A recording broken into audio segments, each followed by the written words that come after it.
glitchy. Good morning, everyone. Welcome to the Center for Spiritual Living Bellingham. So happy that you're here.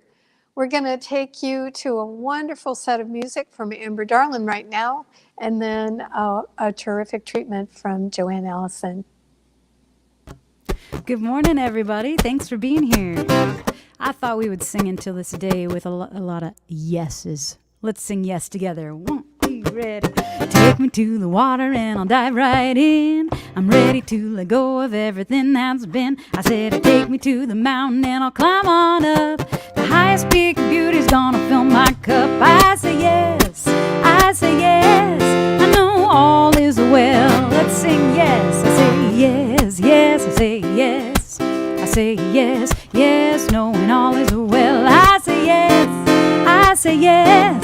I say yes, yes, yes. Knowing all is well. I say yes, I say yes. I know all is well. I said to throw routine right out the door. When I'm scared, I know it leads me to something more. Widen my gaze and see all there is. Take a leap of faith, I'm gonna find that bliss. I say yes, I say yes.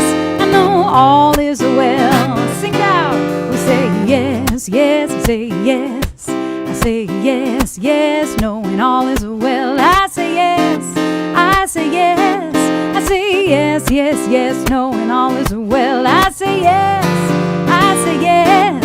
I know all is well. All right, throw routine out. I said throw routine right out the door. When I'm scared, I know it leads me to something more.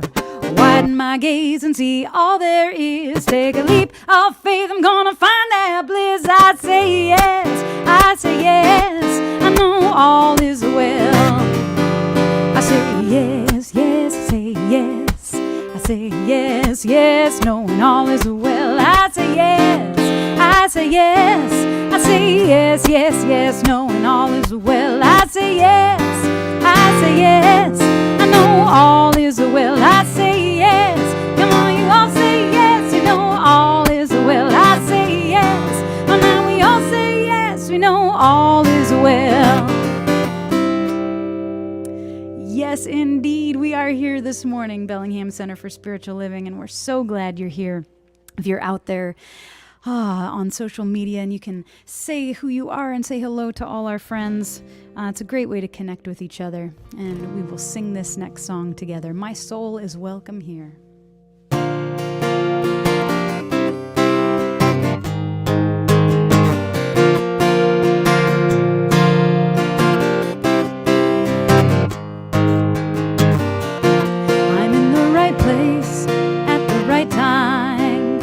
Just where I'm supposed to be. I'm in the right place at the right time. I'm just where I'm supposed to be. I'm in the right place at the right time. I am just where I'm supposed to be. I'm in the right place at the right time. I am just where I'm supposed to be. Oh, my soul is welcome here. Oh, my soul is welcome here. I am getting the message loud and clear. My soul is welcome here.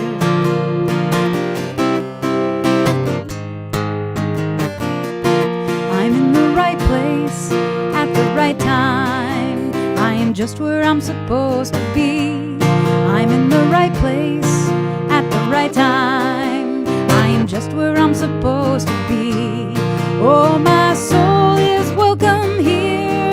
Oh, my soul is welcome here. I am getting the message loud and clear. My soul is welcome here.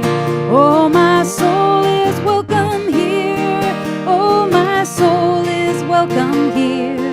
I am getting the message loud and clear. My soul is welcome here. I am getting the message loud and clear. My soul is welcome here. My soul is welcome here. My soul is welcome here. My soul is welcome here. My soul is welcome here. My soul is welcome here. My soul is welcome here.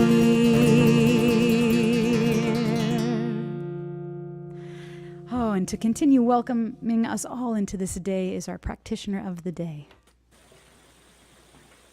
Good morning, everybody. Welcome to the Center for Spiritual Living in Bellingham. I'm Joanne Allison, your practitioner this morning, and I invite you to join me in prayer. So know with me, as I enter into that inner space where I know that there is one divine creative being that surrounds me, is within me, and is within all people. I know that this spirit guides me, supports me, and backs me in all that I do and say. And I know that within all of us, this spirit is a place to turn to. And I know that this spirit expresses in unique ways through everybody. And so in the way that it expresses through me today, I look to it for peace. And I settle into that peace and allow it to flow through every part of my being. And I know within me is that love from spirit, of spirit. And I know we're surrounded by this divine love operating through all of us. And part of that love is compassion. And I call upon that compassion now to emanate from me and within me. This compassion that is the cornerstone of all bridges that we build between all people. And I see the gap close between the disparity. And I know that there is a welcoming and a sharing and a love greater than all things. And so I invite you this morning to join me to the words that Spirit has for us specifically. As I stay in this sacred space, I welcome you, my spiritual family. I'm so happy that we're all joined together. I'm awake and ready to listen, and so it is. Thank you, Joanne.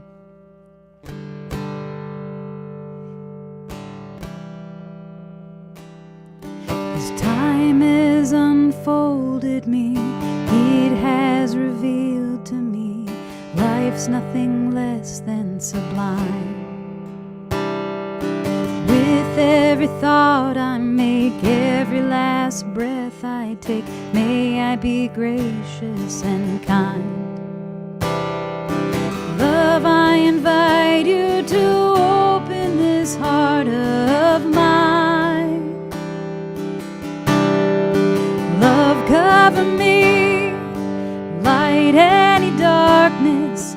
Love, cover me, right every wrong. Cause me to see love over hatred. Guide me to be faithful and strong. Love, cover me. Love, cover me.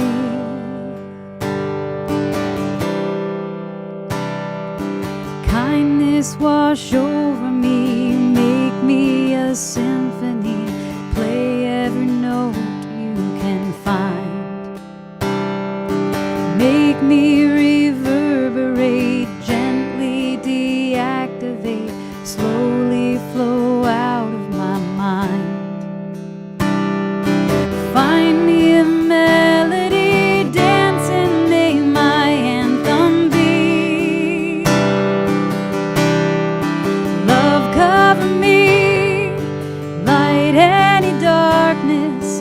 Love, cover me, right any wrong. Cause me to see love over hatred. Guide me to be faithful and strong. Love, cover me.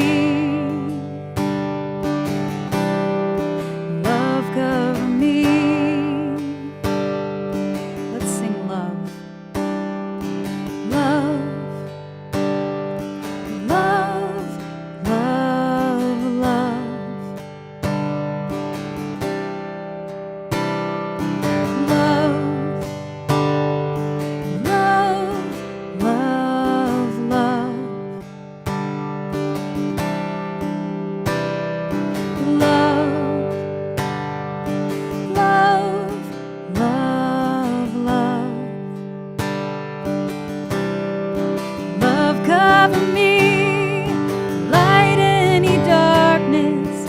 Love cover me, right every wrong. Cause me to see love over hatred. Guide me to be faithful and strong. Love cover me.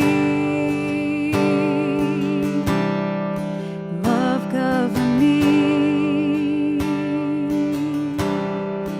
Love cover me. Love cover me.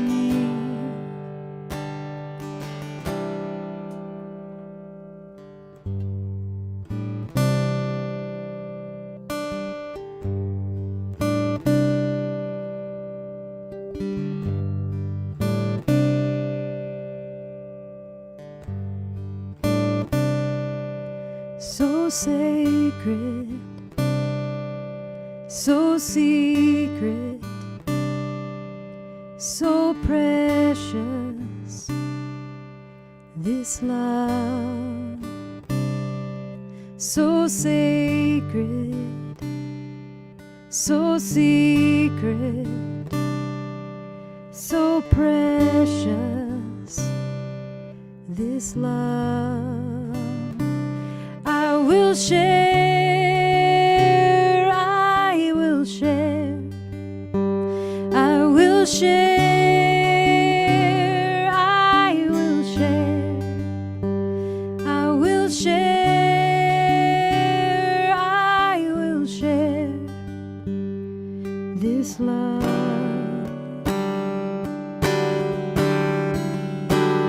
So sacred, so secret, so precious, this love.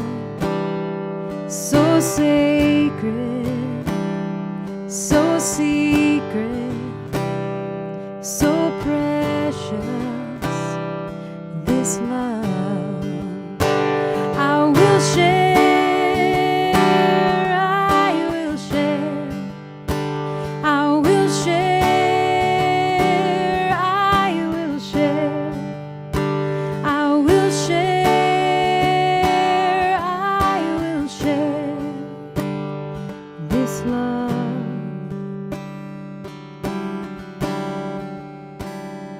So sacred, so secret, so precious, this love. Sing with me. So sacred, so secret, so precious, this love.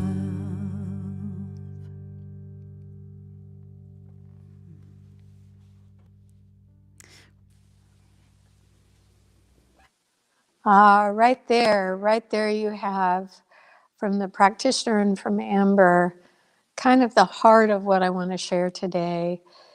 The theme for the month is turning to one another, and the overarching theme of who do we choose to be. And today's topic is holy ground, and it comes from two different sources. I'm going to give you the one that is from Rafael Jesus Gonzalez. It's called Oh, the Distance. And it goes like this. Oh, the distance between us is holy ground, to be traversed feet bare, arms raised in a joyous dance, so that once it is crossed, the tracks of our pilgrimage shine in the darkness and light our coming together in a bright and steady light. Now, the reason I wanted to bring this to you is maybe you're like me and you're noticing that there's so much divisiveness that's been happening in our land, in our country, and in the world. And it's nothing new, really, at one level. Sacred humans seem to have a need to divide and divide and divide. But I wanted to speak to you about something that Joanne, our practitioner, and Amber singing songs from Rumi were indicating. And I wanted to speak to you about the mystic approach to life.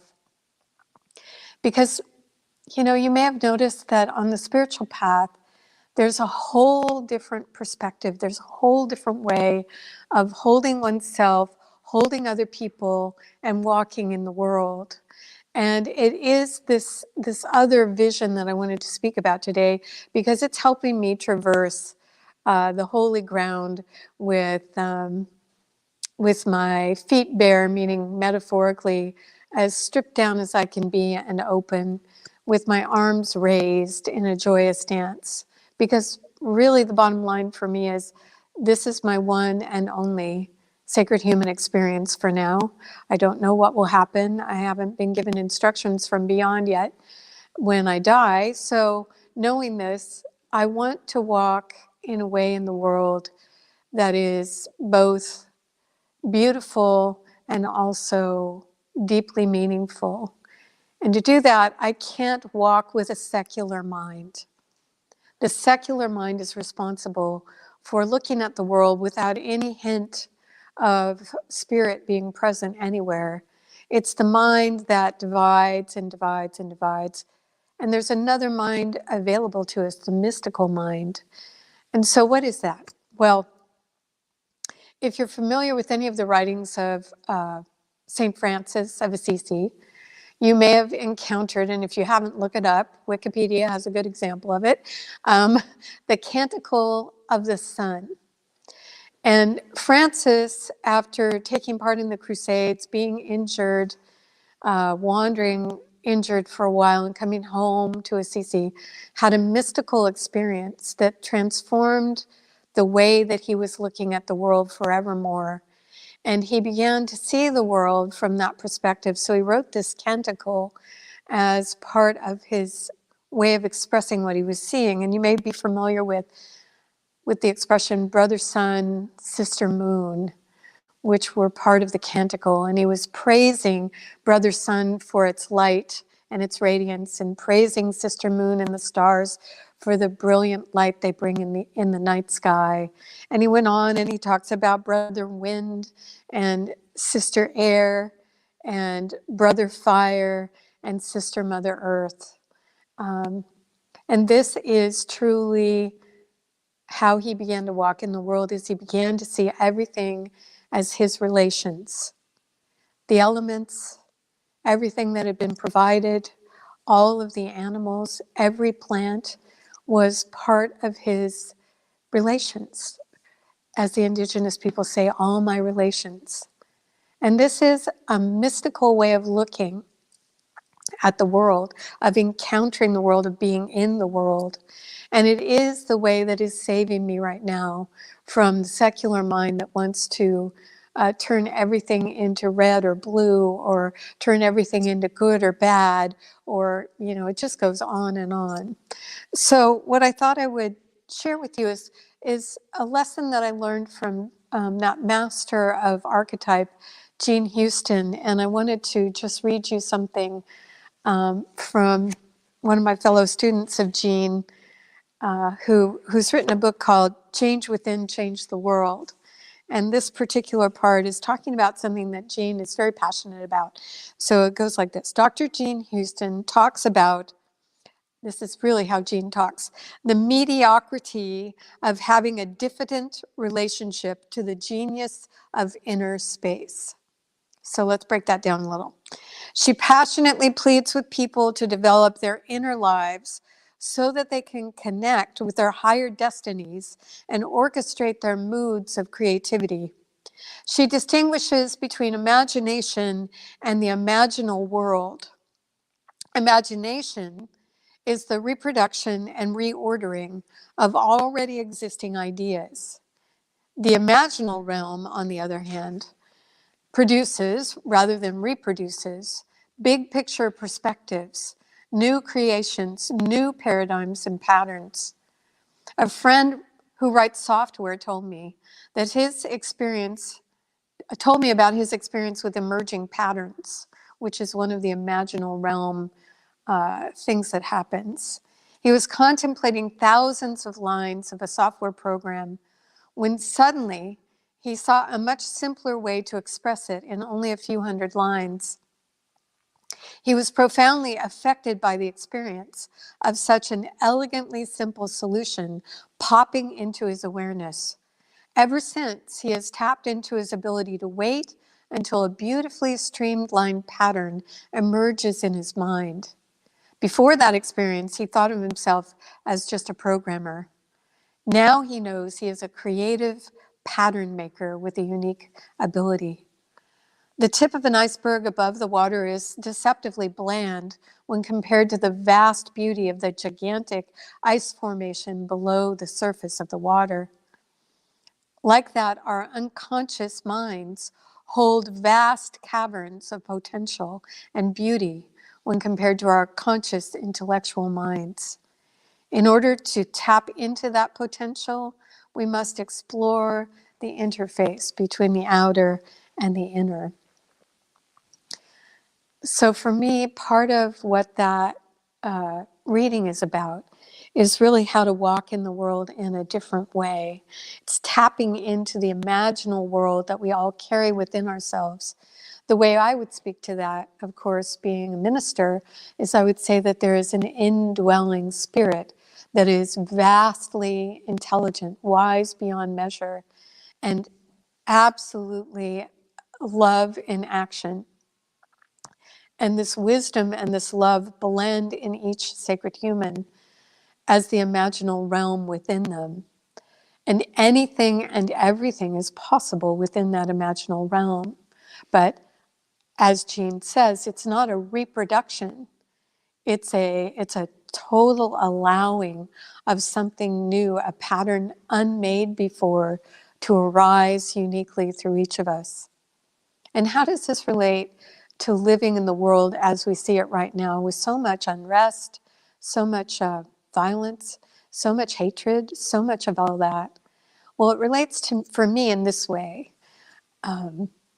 Much of what I experience as far as violence and hatred, division between people, the separating of oneself from others because of a different group you belong to or whatever, all of that is a reproduction, to be honest with you.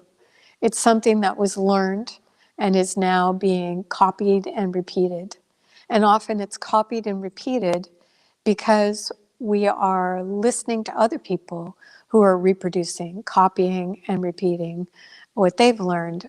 And so it's this sort of vicious cycle of the secular mind making up stories about division. The inner realm, the imaginal realm, has a whole different agenda. This agenda has to do with encountering and being within the world as a sacred vessel for spirit. And so everything, every human being, every plant, every animal, every experience is an opportunity to see the sacred within all things. Now, don't get me wrong, this is not an easy task. This is not something that just presto changeo, you're going to just see everything as God all the time, right? But it is the goal of the spiritual path to be walking in a unified world, not a world of separation, but rather a world of unity. And to do that, we really must take charge of where we are moving with our mind, body, and spirit, what we are doing with that.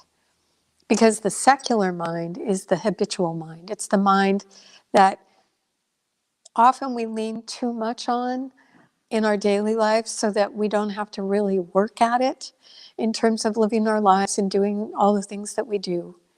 And it's great in that, the habits that we've formed over a lifetime do make things easier for us. We don't have to think about it. But it's not great because guess what? We don't have to think about it. And unfortunately, on the spiritual path, or fortunately, at least that's how I feel about it, we do need to think. We do need to encounter reality with a stripped down, fresh perspective. The Zen people call it beginner's mind. We begin to see the world with fresh eyes, with a fresh perspective. We back up from the secular mind that wants to tell stories about how that person or this experience or that group or whatever are wrong or bad or different or they don't understand or, on it goes. We back away from that and begin instead to look at each single thing and each group of things with the beginner's mind of just being with. And as we do that, what begins to be revealed is a whole different way of seeing and experiencing life. The greatest story in the Hebrew Bible about this is actually about Moses.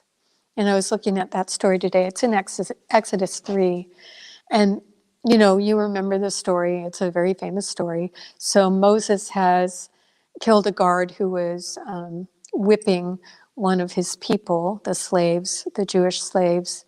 And so he has to flee for his life into another land. And there he meets his future family, his wife, her father, and he begins to be a tender of sheep with his family. And so he's out on the mountain of God, and he's lost one of the sheep. So he's climbing up the mountain to see if he can find it. And he comes across, you remember this part of the story, a bush that is not being consumed by the fire that is emanating from it. And he's never seen anything like this. And so he comes closer to the bush to try to understand why the fire is not consuming it. And out of the fire comes the voice of Spirit. And the first thing Spirit said is, "Take off your shoes, for you are standing on holy ground."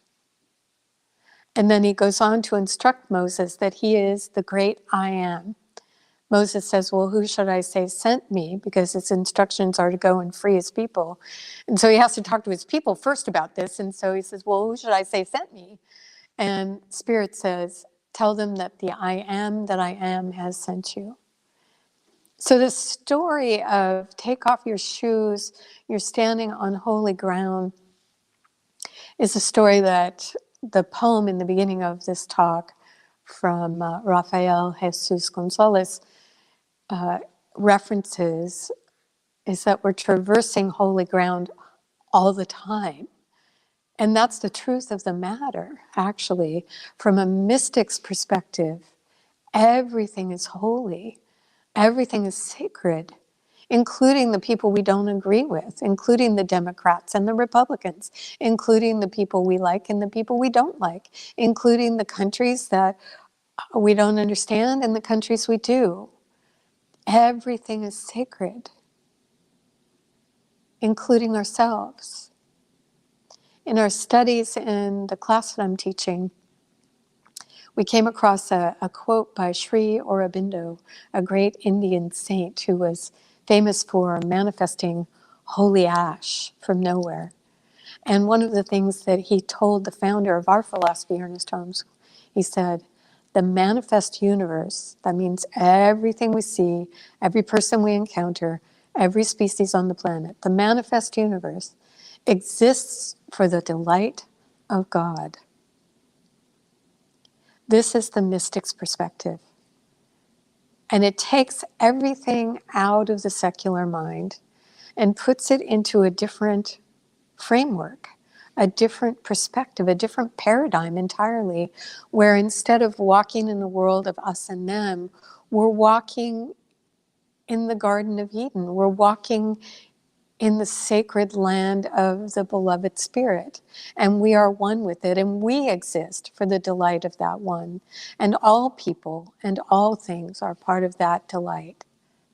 And in this way, what begins to happen is, even if we only remember this when we wake up in the morning or when we go to bed at night, and we begin to look at the world just briefly with this new paradigm, we begin to discover that the depression, the distress, the frustration, the difficulty that we may be experiencing when we look at the world through secular eyes vanishes like the dark vanishes when the sun rises. It's a totally different world, Totally. And so for me, this is very exciting news and very important to remember right now. It's not as if this is the only time in the history of sacred humans that we've had a dark time, but it is, for me, imperative that I remember all the lessons of all mystical sacred humans for all time. The bards, the sages, the poets, the saints that walked between the two worlds to report to all of us that there is a different way of being, a different opportunity that is always offering itself. And when I think about that, when I wake up in the morning and instead of thinking, oh God, it's morning, and instead I think, oh God, it's morning, there's a whole different way of walking in the world that is available to me. This is also an important understanding as we move into this week, which traditionally for many of us has been a time of gathering with people who are beloved of us, but very often irritating to us. And much of that gathering will not be happening this week. And we've all had to kind of look at the change in pattern that that brings. And I know that for many of the people that I've spoken with, there's a sadness. And what I would say about that is good. It's good. When we remember how precious life is, how precious the lives of our family and friends are, and we realize that we're not going to be able to engage with them over a meal of gratitude, and we feel sad, well, that's good news, isn't it? And so instead of allowing the sadness to sort of carry us into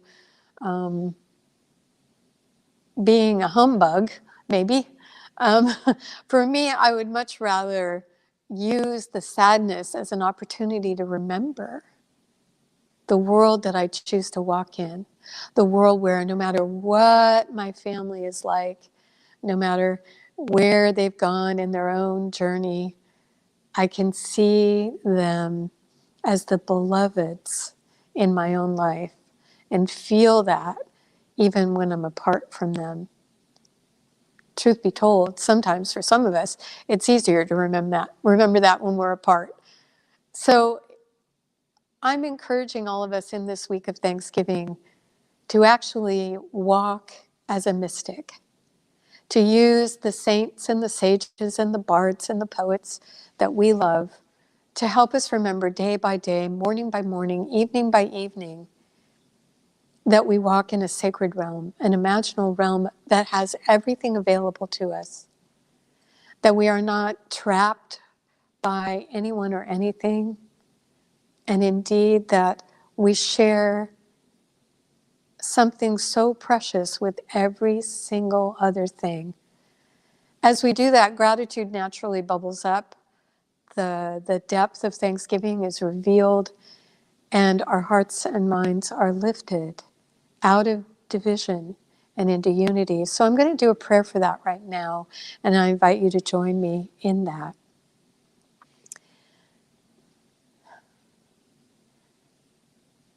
As I look out into the world, I shift my gaze from the secular way of looking at the world as a commodity for my benefit, as a place of division and separation.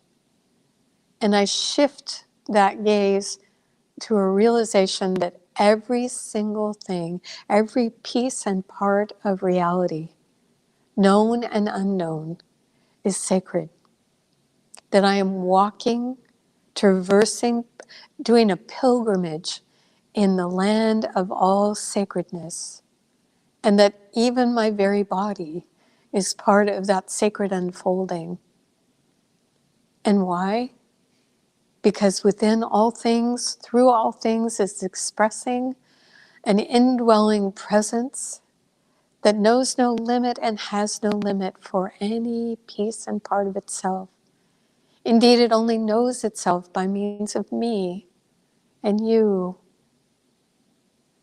And as I recall this, as I bring this back into focus, I experience a deep joy a profound gratitude for the life that I've been given with all that it has contained.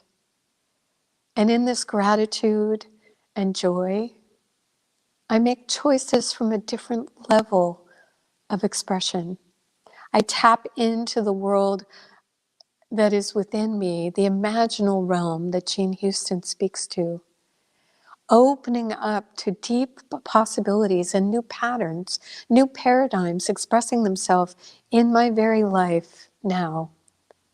And as I awaken to that possibility, those possibilities begin to bubble forth. And I am not only lifted up by them, but I am moved forward into action by them. And the world expresses itself in my life in beauty and in incredibly creative ways.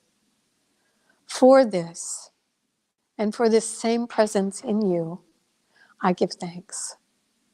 And so it is. All right. Well, I'm going to shift gears a little bit and tell you a bit about what's going on. And I brought another one of my friends to help me with that. We are in the final weeks of our Giving Intention program, which is a program that invites people to commit to making a monthly pledge for a year to our center. And so I've chosen one of my most favorite people. Of course, you all are my most favorite people, but this is David Cunningham, and he's going to speak to you briefly about what he loves about the center and why he gives. Hi, I'm David, and I just want to tell you a little bit about my relationship with the CSL, what we now call CSL, used to be Center for Spiritual Living, and it goes on for changes of name over the years. My wife and I, Jeannie Richardson, have been members of one congregation or another for about 30 years, and both in Monterey and Santa Fe, and then when we moved up here to Bellingham.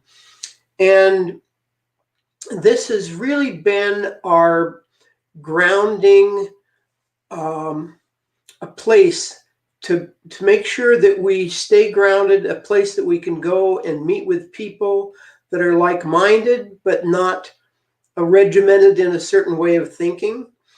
And that has been probably the biggest supporting factor in my personal growth and my ability to evolve myself into a better person than I was 20, 30, 40, 50 years ago. I feel like without CSL, I would be much more like, I have a twin brother. He lives in Mississippi, and he's a Jehovah's Witness. And I think I would be a lot more in the rigid mode that he is in than I am by being a member of CSL. That's nothing to denigrate Jehovah's Witnesses. They have their own path, their own reasons beyond that path. But I'm really glad that I have CSL to help ground me and help remind me that there is much more life than just being in a daily routine that becomes kind of numbing after a while.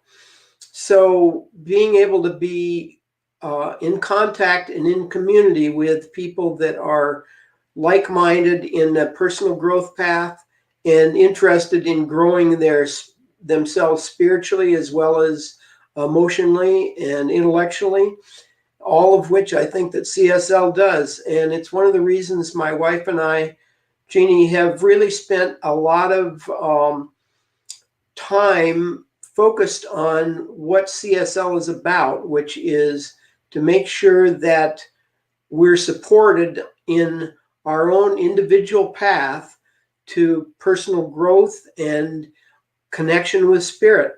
When I first started in this community, I did not really believe in God at all. And in many respects, I'm still somewhat of an agnostic, I guess, but I really believe that there is a spirit out there that's greater than myself, and that I can draw from that spirit if I open myself up to it.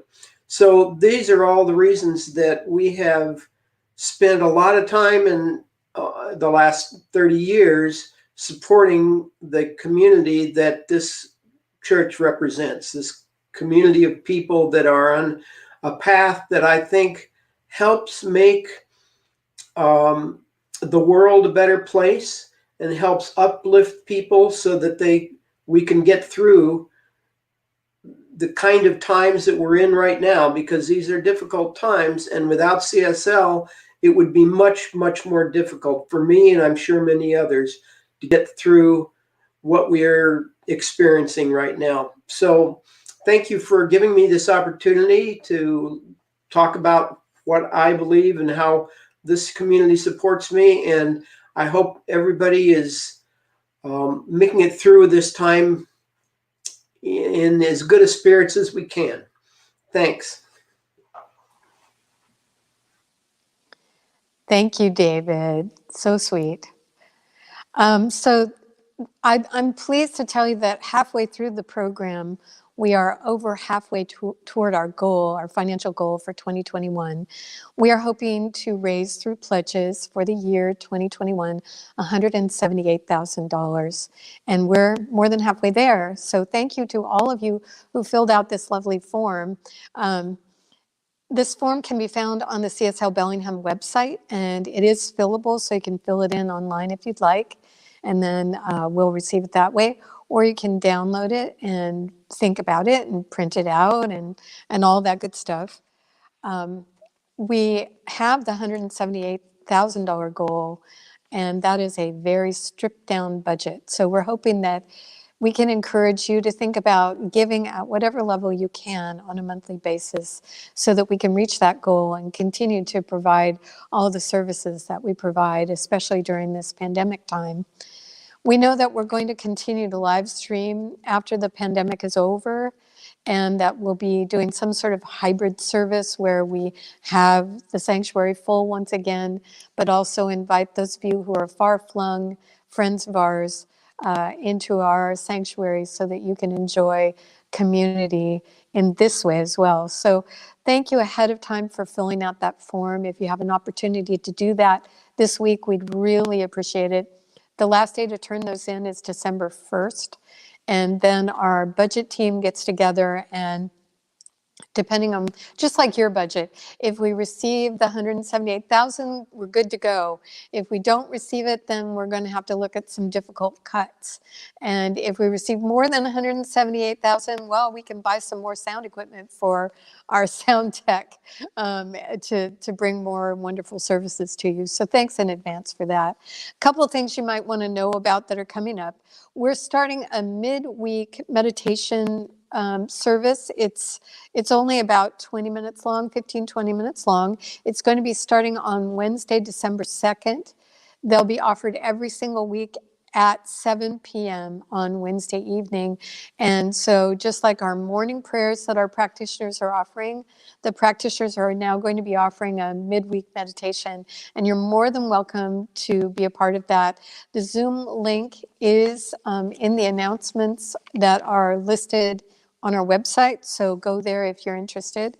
We have one more week of our sunshine meditations at 9 a.m. on Sunday morning. And these are meditations that are being offered by retired practitioner Shyla Moe. They are dedicated to opening the chakras and clearing them. Wonderful practice, 9 a.m. on Sunday next week. Because of the recent pronouncement by our governor, we have once again temporarily closed our office to the public, but you still will be able to reach us through email or phone.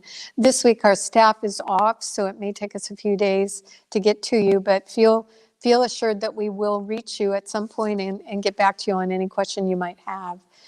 Next Sunday, November 29th, we're offering a really unique experience. We're doing a Zoom Death Cafe. And this is an opportunity to come together with folks. It goes from 5 to 6:30 p.m. this next coming Sunday. And it's an opportunity to talk about death and talk with other people who have questions and thoughts about it. It's a way to also, if you've been afraid of death, to really look it straight in the face and start exploring that. We'd love you to be a part of it. The link is also on our website, I believe, and in the announcements. So look for it there. And then I wanted to let you know that we have a bunch of holiday services that are going to be coming up, and we'd love you to be a part of them if you are inclined. Our biggest service of the entire year is always the winter solstice service. And so we've decided to do a hybrid solstice service on December 21st. We're going to be doing a Zoom solstice service for you in a Zoom room that we will all participate in. And then after that, we'll, any of you who are local that would like to come on up to the center and be outdoors with masks on, socially distant, we're going to have some fires going, and we're going to take the intentions from folks in the Zoom room that we have printed out, as well as any that we bring with us. We're going to release them into the sacred fire so that they manifest themselves in this new year coming upon us. So you're welcome to come.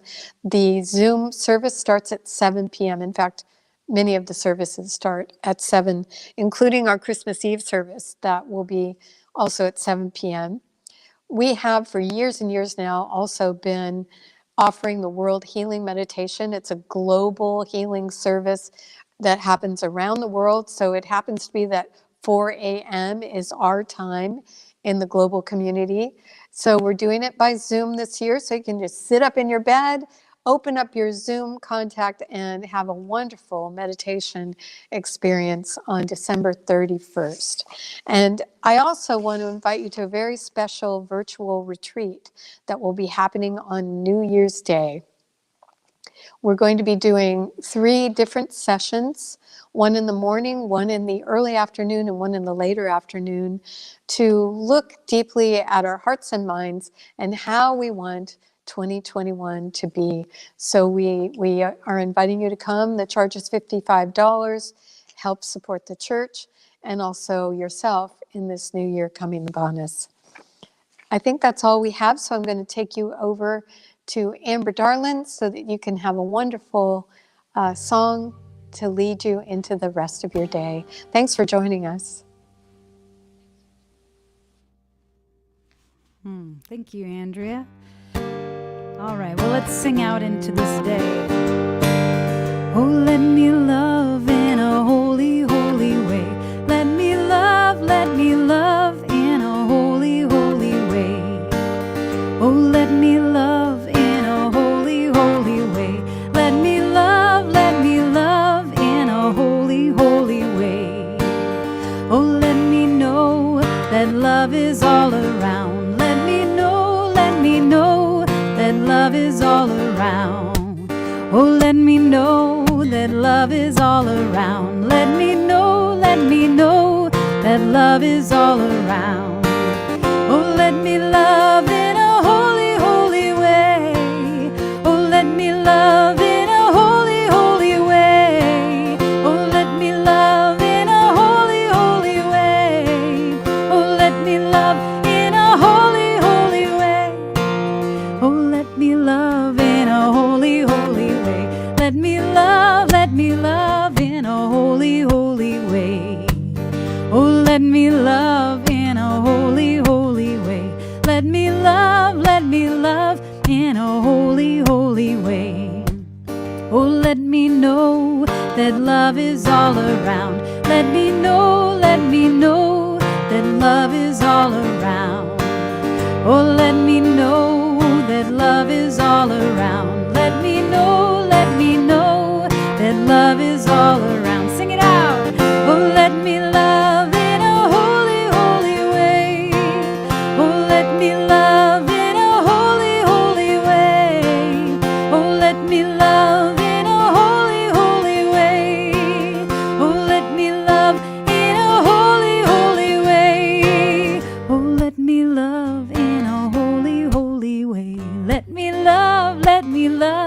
in a holy, holy way.